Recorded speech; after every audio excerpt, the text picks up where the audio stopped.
Okay, and part 3 of my critique of the God delusion. This is getting long already. I just want to quickly wrap up my whole personal experience thing. Taking a long time, I'm sorry.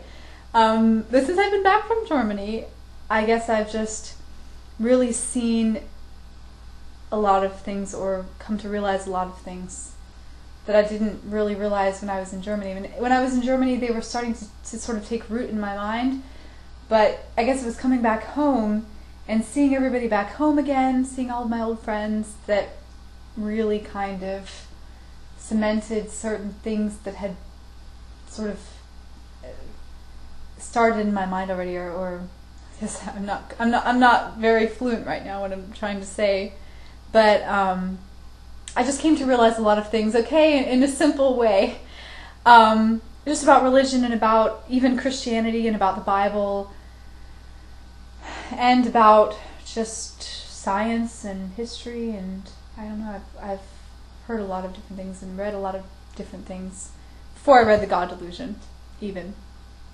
So, yeah, I need to pep up a little bit. I'm being so melancholy, and I need to smile a little bit more and make this more interesting. So when I came home from Germany, all of my friends, my former friends from the religion, really weren't happy with the fact that I'd cut my hair and I was wearing pants and stuff. And so a lot of them sort of, one of them just outright told me, "You're going to hell and you're rebellious," and all of this stuff. So it's really tough. I don't want to talk about it a lot because I don't want to be disrespectful. I feel like somehow by talking about it, and especially on YouTube, I mean, this is really kind of, I don't know if it's such a good idea, but at the same time, I kind of just want to. I don't know, but I feel bad talking about it somehow. But I guess I've just seen how much religion divides people. I mean, when I first came home, I was still very Christian, like I said, at least at first. And so basically I just told them that I'm not in your little sect anymore, I'm just general Christian. And they still thought I was like going to hell, and they still thought I was bad and rebellious. And so I saw even within Christianity that there were so many divisions. And so I guess I started reading and looking at things, trying to look at things even from one step back, and then I just kind of came to realize that the Bible itself is pretty flawed in a lot of ways, and that I'm not really so sure that I believe much of what's in there. Like, believe it. I think that the Bible's such a good work of literature, it's really interesting, but I don't really know that it's such a good idea to base everything that I believe on a book that is like 2,000 years old and has been messed with a lot and everything like that.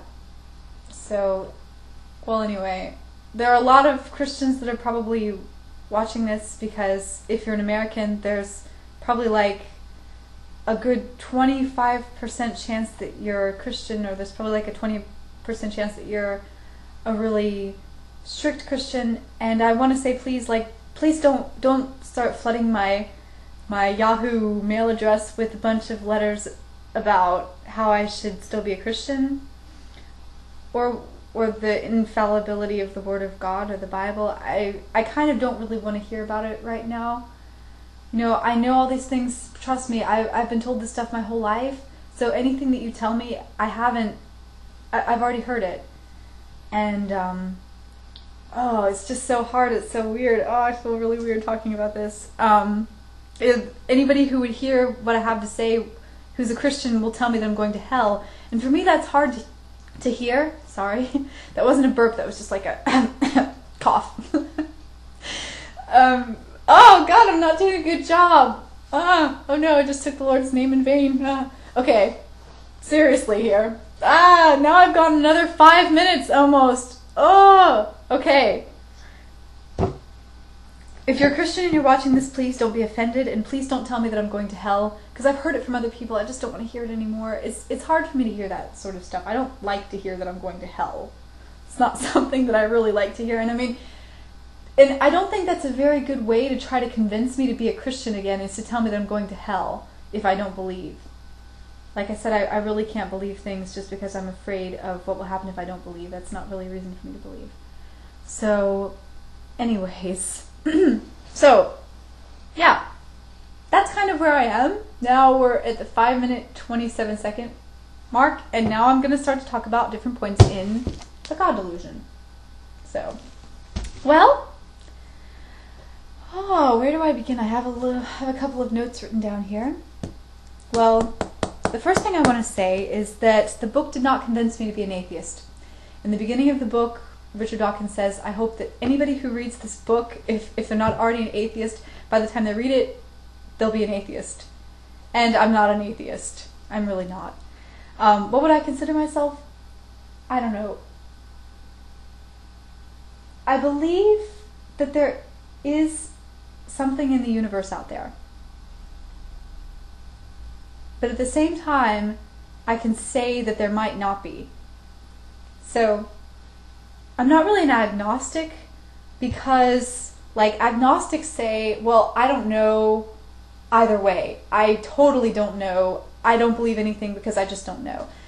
I definitely believe that there's a God, but at the same time, I can still admit that there might not be. And I'll tell you about the reasons I believe as I go on through the book. Well, I think that there's just way too many questions that haven't been answered yet by science or by anybody else. And in my lifetime, I know that they aren't going to be answered. I'm going to have to live my life waking up every day and wondering about why we're here and wondering about the reality of existence, or, you know, what is real reality. And I have to live with the fact that I will never, ever know in my life. Science just isn't advanced enough to really come up with these sorts of things. And so if there is some sort of scientific explanation why we're here, and, you know, why there is matter and why there is life, like where it came from in the very, very, very beginning, where the Big Bang came from, I guess is what we're looking for, where all the matter came from.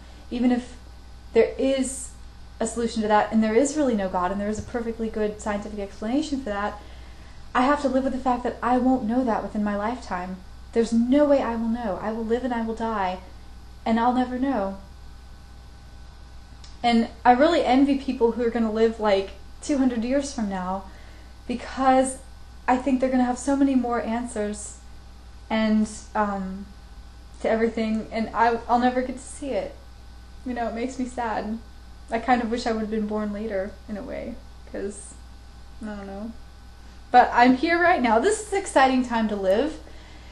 And, you know, it's important that I just go on with my life, even though I'm unsure about things, and just try to get as much happiness out of my life as I can, and also try to make other people happy. You know, I don't think that just making myself happy, that's not a very good goal. I think that I can only be happy if I make other people happy and if I contribute to the world somehow in my own little way. So I guess that's pretty much where I'm in my life right now. I'm just trying to figure out where my place is and where I can contribute the most to things and help out the most. So, yeah. We can't know. We can't know why. Yeah. Alright. Okay, really. Alright.